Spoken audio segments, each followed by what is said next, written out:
En los Andes peruanos, a una altura de 3.500 metros en un pintoresco valle en las montañas, se encuentra Cusco.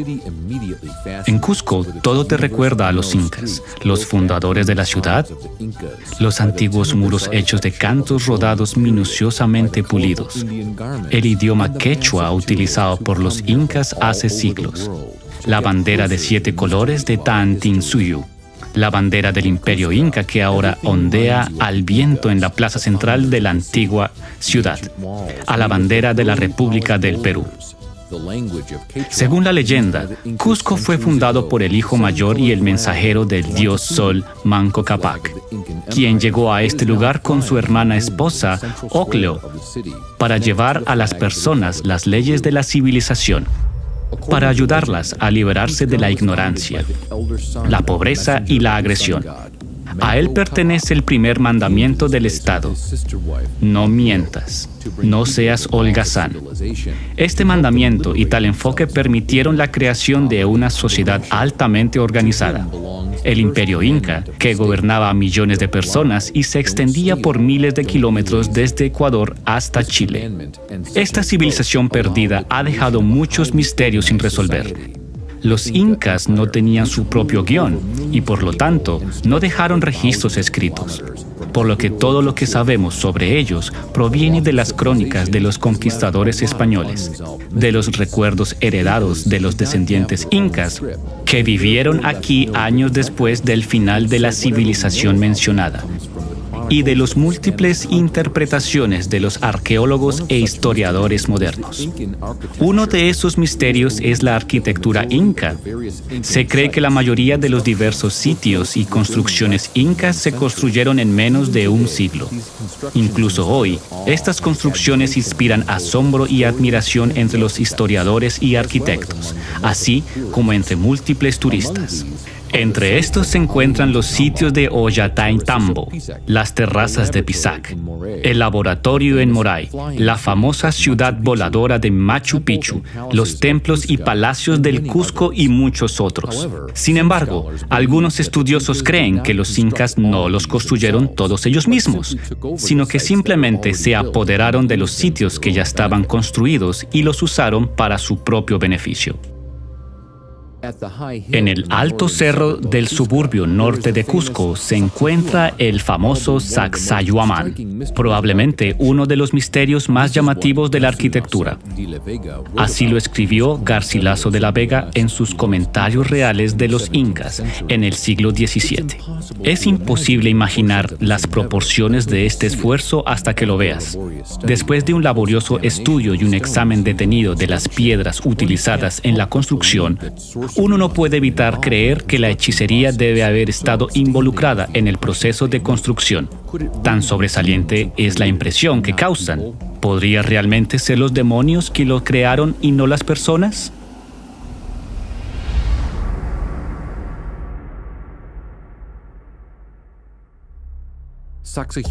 Sacsayhuamán consta de 3 capas de paredes en zigzag hechas de megalitos, grandes rocas que pesan decenas o incluso cientos de toneladas. Sacsayhuamán también abarca muchos otros edificios y construcciones que se extienden a lo largo de un vasto territorio. Se cree que la principal obra de construcción se realizó a mediados del siglo XV, durante el reinado del Inca Pachacútec. Desafortunadamente, es imposible hacer una declaración definitiva sobre cómo se veía el sitio en la antigüedad. Para los españoles, que llegaron aquí a mediados del siglo XVI, la destrucción de Sacsayhuamán era un símbolo de la victoria del reino, de Dios sobre el paganismo, de la civilización europea sobre la barbarie india. El sitio no solo se utilizó como fuente de materiales de construcción para las iglesias y las mansiones privadas de Cusco, sino que también fue objeto de demolición intencionada.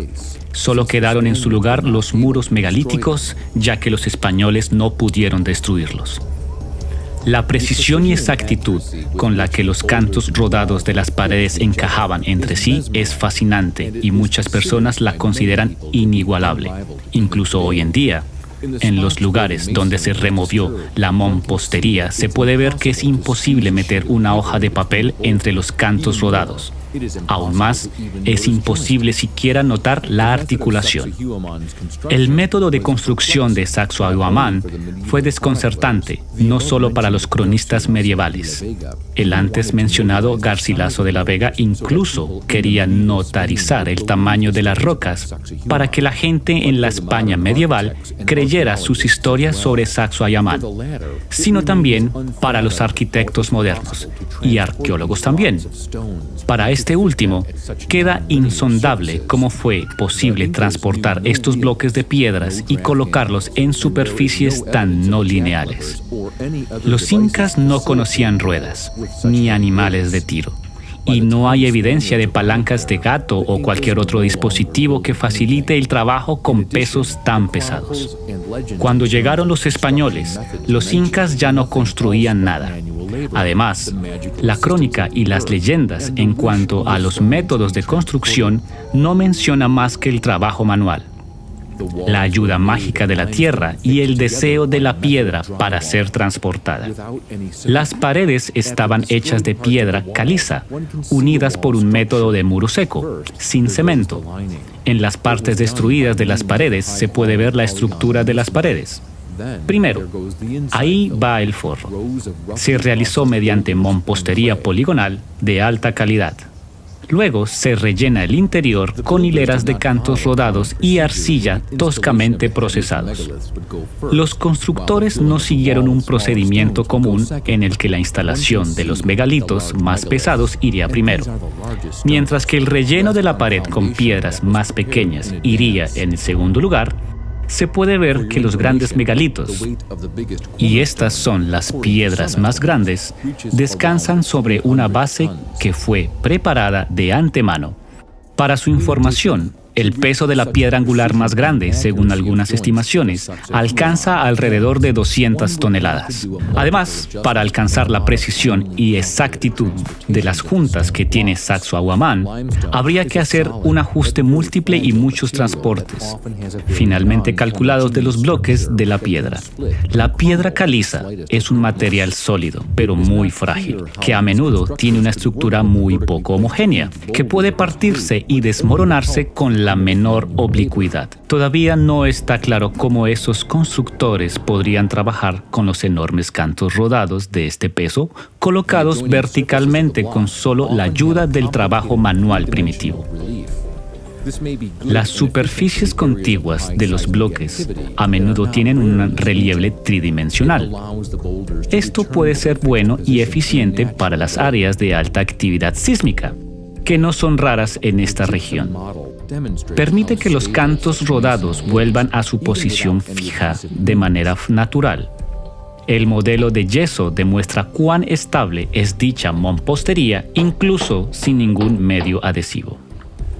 Muchos bloques tienen corrugaciones y huecos. Los arqueólogos creen que esos eran los dispositivos de elevación. Sin embargo, muchos de estos huecos tienen la forma de abulladoras, simples que de ninguna manera son adecuadas para la utilización de palancas o muletas. Además, en la parte trasera de los grandes cantos rodados, que normalmente no se procesa, no suele haber ningún hueco. Además, los incas no poseían madera que pudiera ser adecuada para producir tales herramientas. Los aromáticos eucaliptos, hoy en día abundantes y exuberantes en las laderas de las montañas locales, aparecieron aquí solo en el siglo XIV. Otra evidencia de que los antiguos constructores tenían métodos desconocidos para nosotros proviene del posicionamiento de los bloques de granito en el Templo del Sol en Ollantaytambo, a 40 kilómetros del norte de Cusco.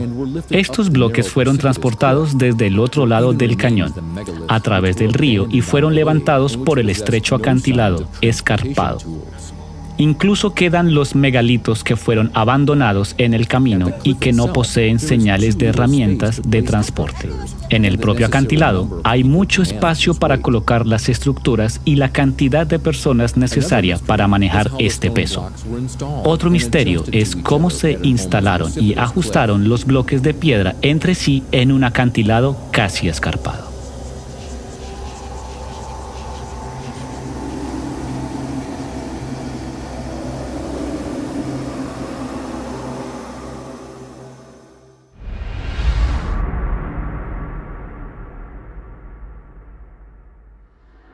En la cima del cerro rodeado de murallas se encuentra una de las construcciones más asombrosas del complejo de Sacsayhuamán.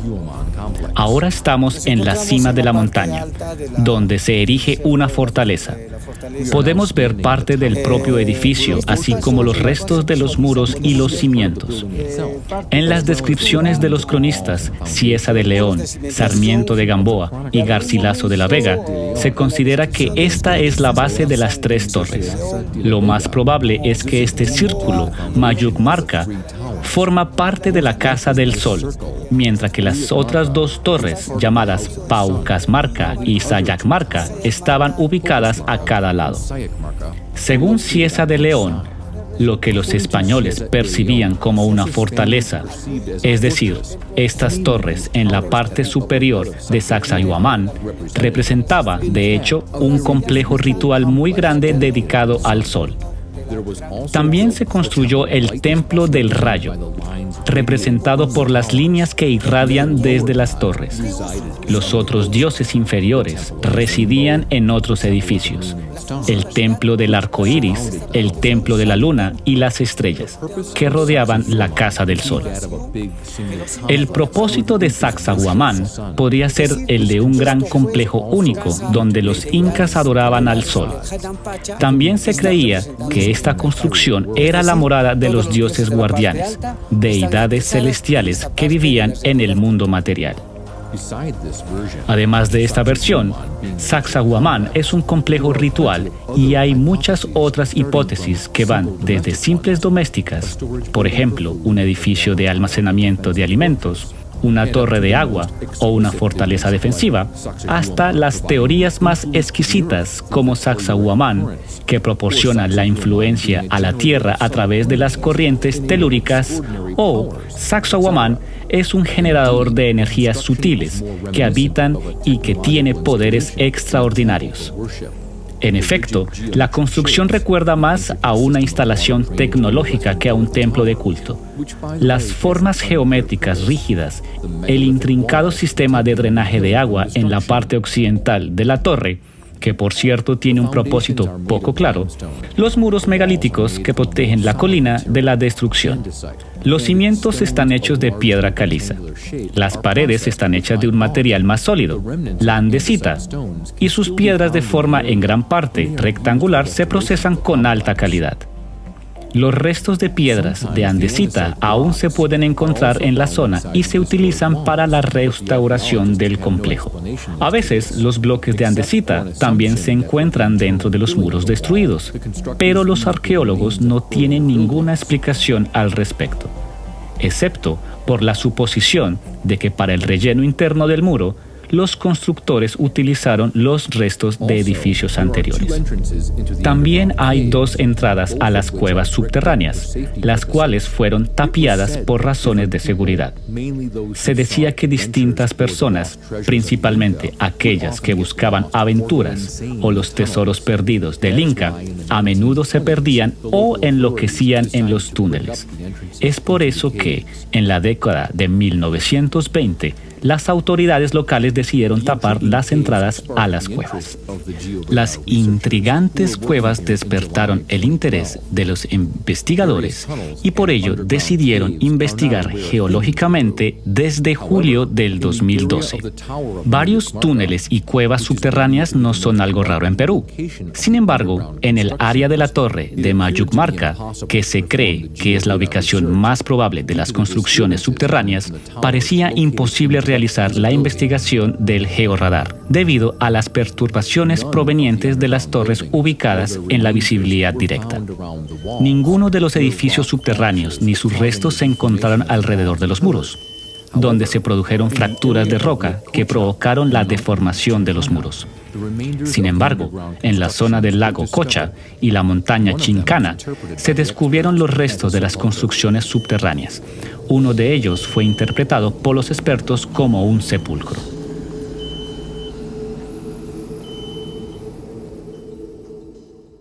Detrás de la colina, que se cree de hecho es solo una extrusión, es decir, cuando una lava pantanosa sale durante una erupción, hay una gran plaza ovalada, Cocha. Los historiadores suponen que fue un depósito artificial. Sin embargo, a juzgar por su forma, recuerda más bien a una gran arena. De todos modos, se desconoce el verdadero propósito del objeto. En el borde del Cocha se encuentran las grandes rocas que parecen amontonadas caóticamente. Nadie puede explicar cuál fue la fuerza misteriosa que los llevó allí. Incluso hay una roca apoyada contra una pared de mampostería poligonal. Esto significa que, evidentemente, algunas de las paredes y cornisas se construyeron aquí antes de que aparecieran las piedras grandes. Los científicos no excluyen la posibilidad de que lo que veamos sean los restos de una construcción muy antigua y muy grande.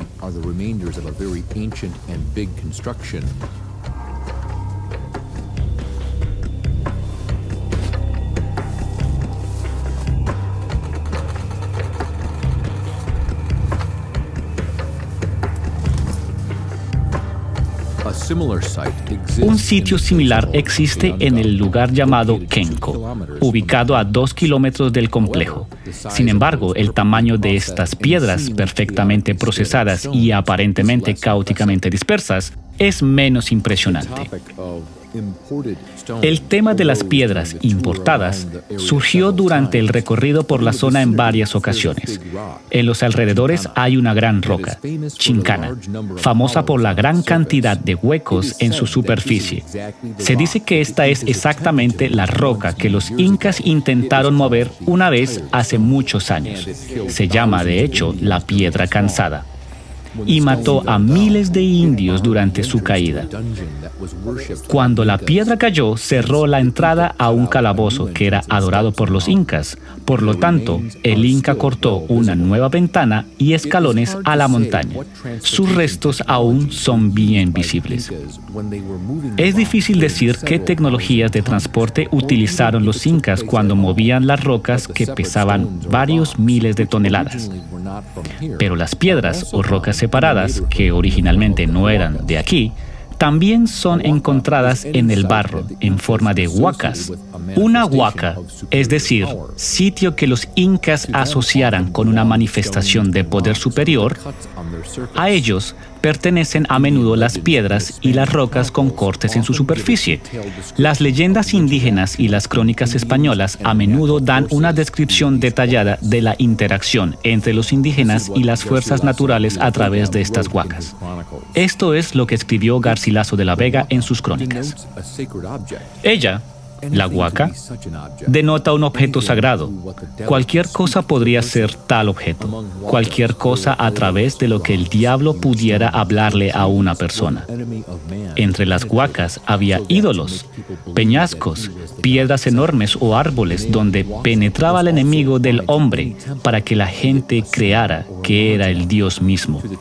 El nombre huaca también se aplicó a cualquier templo, ya sea pequeño o grande, a las tumbas en los campos, así como a los rincones dentro de las casas, donde el diablo hablaba a los sacerdotes y otras personas que se comunicaban con él de manera amistosa. Otro cronista de origen indígena, Guamán Poma, a finales del siglo XVI, escribió que a través de las huacas los incas llegarían a conocer la ubicación de las minas de plata, minas de oro y otras. Esto es lo que escribió sobre algunos de los reyes incas. Tupac Inca Yupanqui podía hablar con las huacas. De ellos aprendería sobre los acontecimientos pasados y futuros del mundo entero. Huayna Capac, uno de los últimos soberanos de los incas, quiso hacer lo mismo, pero las huacas no quisieron hablar con él. Se dijo que solo el ídolo de Pariacaca le respondió y dijo que llevaba poco tiempo para las pláticas y para el reinado de los incas, ya que las personas que llevaban el nombre de Viracocha estaban por llegar a esta tierra. Ya durante el reinado de Huayna Capac, o inmediatamente después, para gobernar en nombre de un único y gran ídolo que traerían consigo.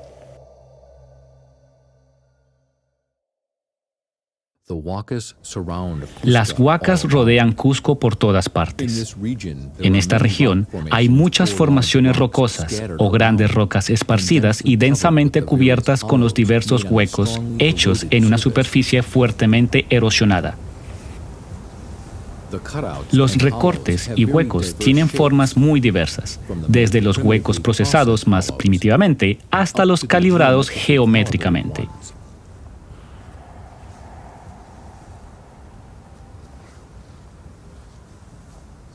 No se percibe un abordaje sistemático en la escalera y cortes rectangulares, aunque algunos de ellos podrían utilizarse como bancos o escalones para un ascenso más conveniente al cerro.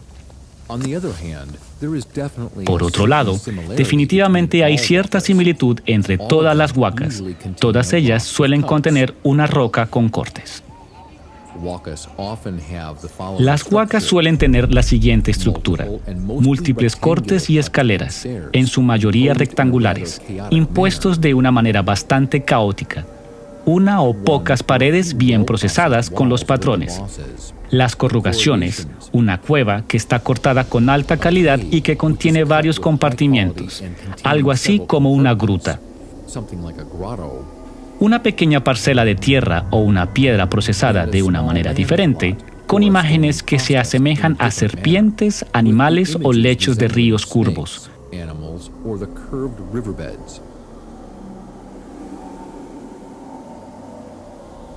A menudo, estas huacas están adyacentes o rodeadas de construcciones más pequeñas de mampostería poligonal de diferente calidad. Algunas huacas también tienen una conexión evidente con los distintos sistemas de drenaje de agua.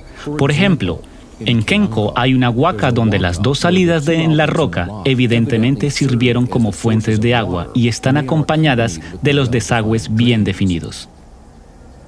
Junto a él, en una gran roca cubierta de cortes en toda la superficie, se encuentra un pintoresco curso de agua sinuoso.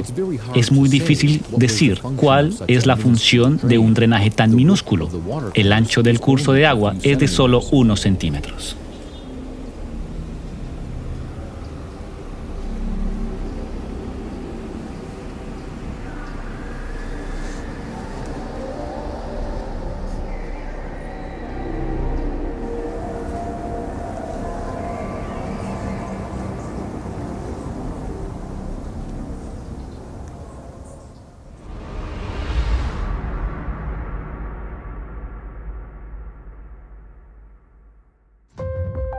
Durante la investigación del georradar de Sacsayhuamán, se recolectaron las muestras para ser examinadas en detalle en los centros de investigación científica rusos.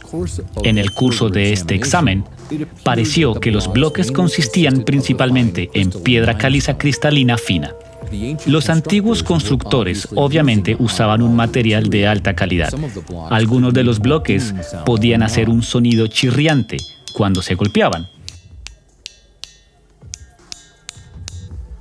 Por otro lado, las piedras más grandes a menudo poseían varias fallas y una estructura bastante no homogénea, lo que es normal para las formaciones naturales. Lo más probable es que la materia prima para los muros se haya extraído directamente de las obras, ya que la piedra caliza del peñasco cercano a la torre tiene la misma estructura que la piedra caliza de los bloques. En la superficie de las piedras de Sacsayhuamán se puede ver claramente las huellas del procesamiento y martilleo. Estos son los pequeños huecos con leves defectos en ellos, como resultado del martilleo. La mayoría de los bloques en Sacsayhuamán están cubiertos con tales marcas.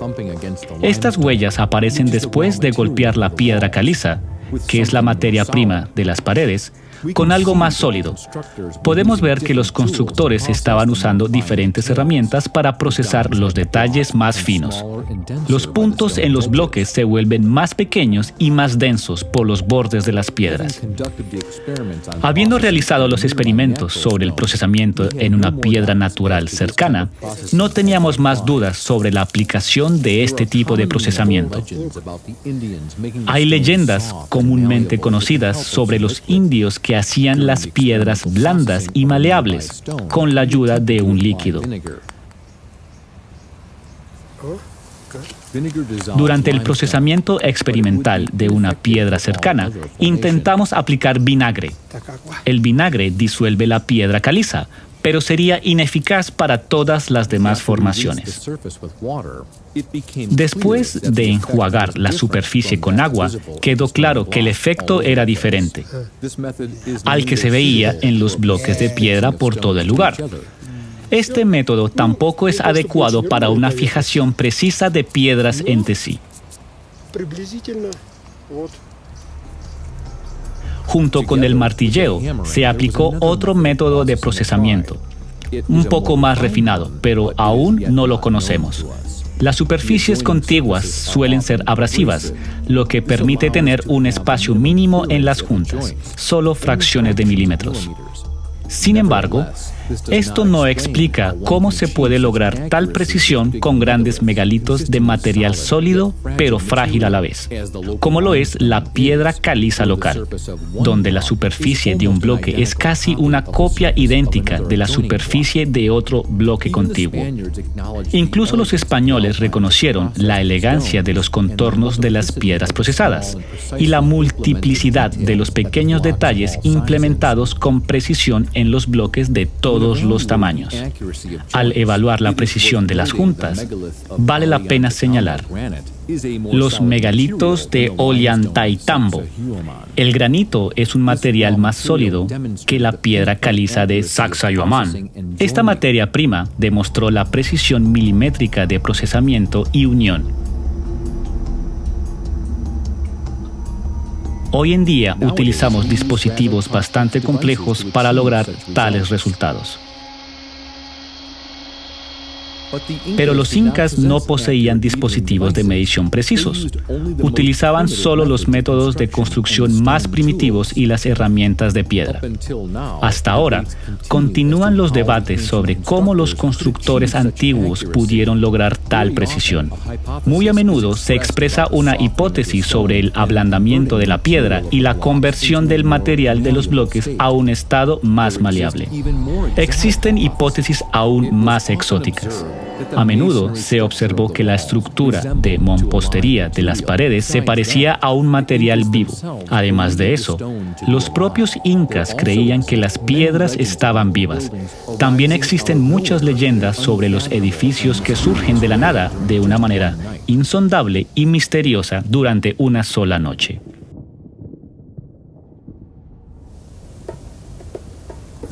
Los constructores utilizaron no solo el primitivo martilleo. Si bien los puntos blancos son las huellas de la herramienta de martilleo, las otras huellas, que también conocemos bien, no tienen explicación. El arqueólogo Luis Guevara demostró toda una colección de las diversas y misteriosas huellas de una herramienta desconocida. Estas pistas son únicas. Su cantidad es pequeña en comparación con el volumen total de las piedras procesadas. Sin embargo, está claro que la mayoría de estas pistas fueron destruidas con el tiempo. Esto es lo que cuenta Luis Guevara sobre tales rastros en la cueva de una de las huacas en el suburbio de Cusco. Estamos en el templo de Chitacaca. Los cronistas no tienen mucha información sobre esta huaca y al día de hoy el sitio está en exploración. Estamos tratando de averiguar el propósito de esta huaca. Durante el solsticio, el sol ilumina la cueva desde el interior. Todo este espacio, todo este muro ha sido procesado. El supuesto es que estaba preparado para luego cubrirse en oro. Se utilizó una herramienta inusual para lograr este resultado. La elegancia y la precisión con la que se realizan las superficies y los pasos es asombrosa. No estoy seguro si los incas poseían alguna herramienta que pudiera proporcionar tal resultado. La superficie horizontal que mira hacia el suelo es tan lisa que sugiere más bien que se cortó con algún material suave moldeable, con un dispositivo similar a un cuchillo, con el grosor de la navaja de tan solo 2 o 3 milímetros. Una pista similar se encuentra en una roca de diorita frente a las paredes megalíticas de Sacsayhuamán. Aquí, un gran trozo de roca estaba separado de la masa principal por un corte de varios metros de largo.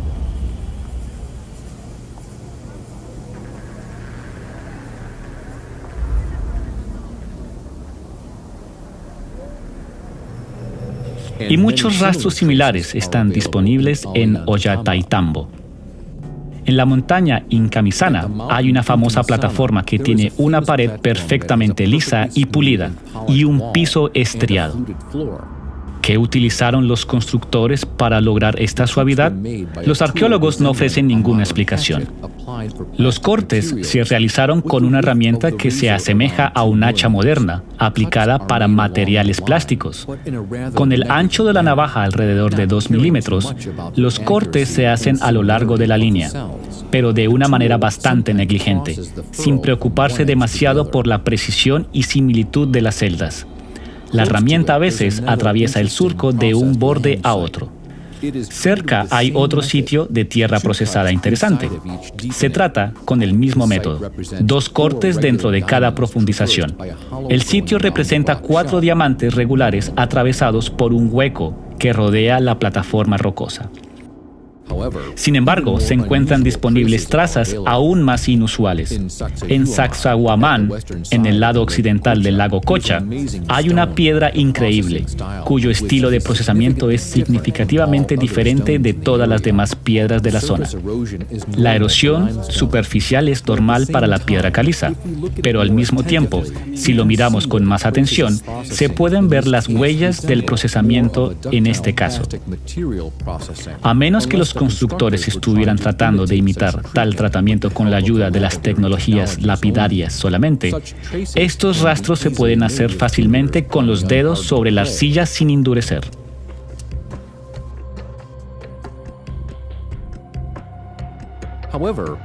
Junto a él hay una figura producida de una manera definitivamente convencional. And your body, it's bad, yeah? You know? Similar to snakes. You know? Or maybe lizard. Yeah.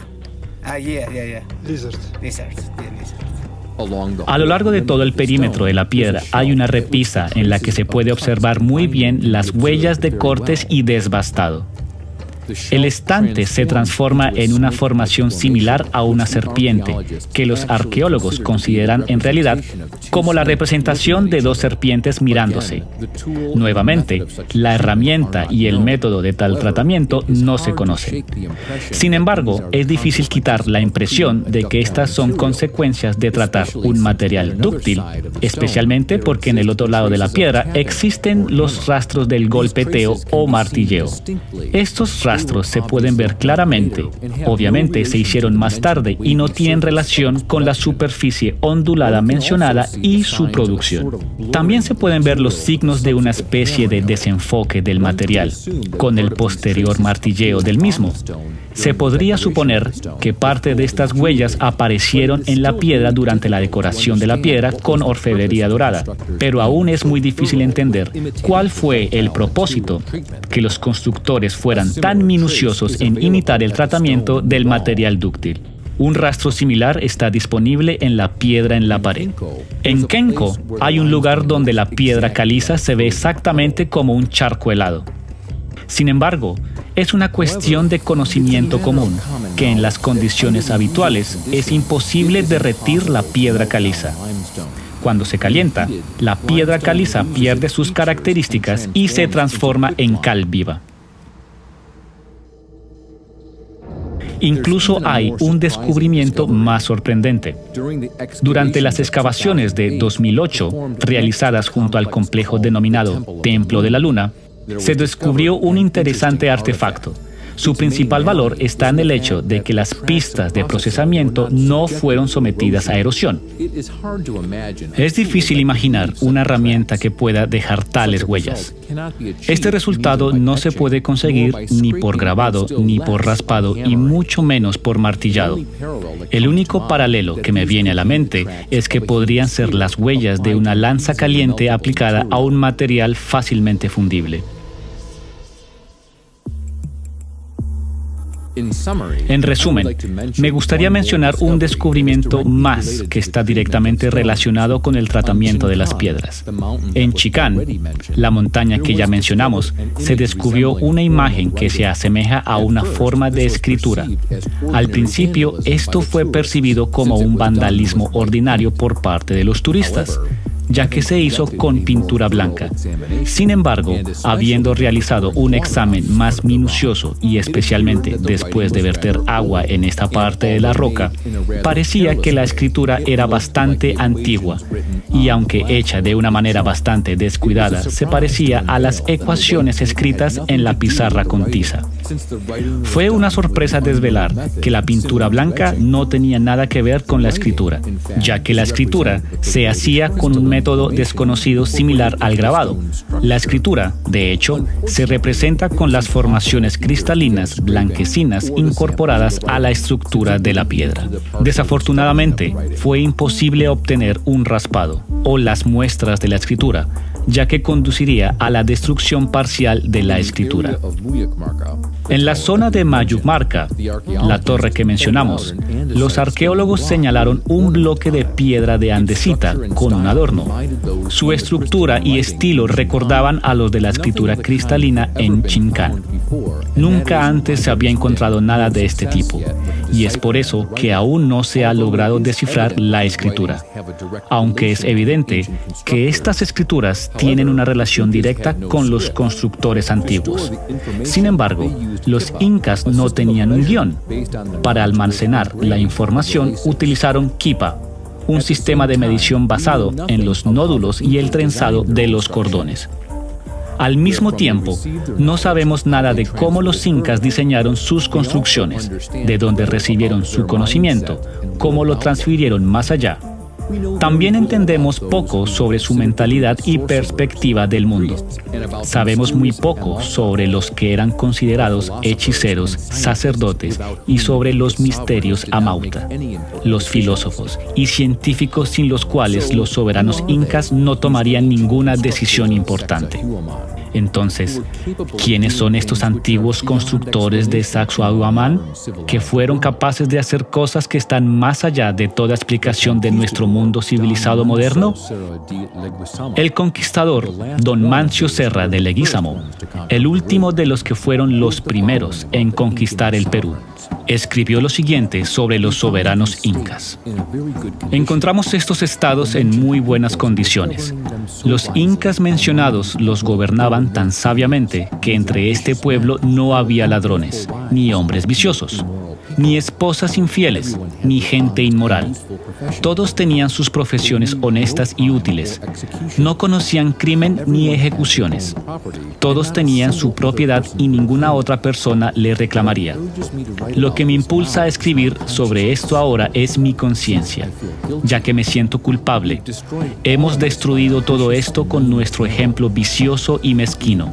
Hemos eliminado a la nación que tenía tales soberanos y que era tan feliz.